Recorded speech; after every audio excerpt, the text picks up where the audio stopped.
कुछ लोग यहाँ आएँ, इन बच्चों से मिलें, इनको अप्रिशिएट करें। बाकी अल्हम्दुलिल्लाह फ़ाइनेंशियल मुझे इतना कोई इशू नहीं है। अल्हम्दुलिल्लाह मेरे पास जो दोस्त हैं मुझे काफ़ी हेल्प करते हैं। जो हमें जो ज़रूरत है इसकी वो इंशाल्लाह पूरी हो जाती है, सैलरियाँ पूरी हो जाती हैं, बुक मैं कापियाँ फ्री देता हूँ, किताबें फ्री देता हूँ, चीज़ें फ्री देता हूँ, वर्दियाँ देता हूँ इनको। बच्चों के अंदर इतना कॉन्फिडेंस नज़र आ गया। हम इनसे पूछते हैं आप क्या बनना चाहते हो, कोई कहता है हम इंजीनियर बनना चाहते हैं, कोई कहता है हम डॉक्टर बनना चाहते हैं। जब तक ये खुद मेहनत नहीं करेंगे तो कुछ हासिल नहीं कर सकेंगे।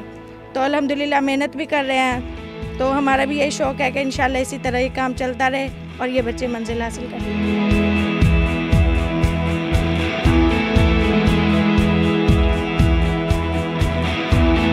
हम अपने टीचर के बहुत शुक्रगुजार हैं जिन्होंने हमें सही कॉन्फिडेंस सिखाया और हमें पढ़ाने की हिम्मत दी और हम लोग माशाल्लाह हम इंशाल्लाह हम सब कुछ पढ़ सकते हैं।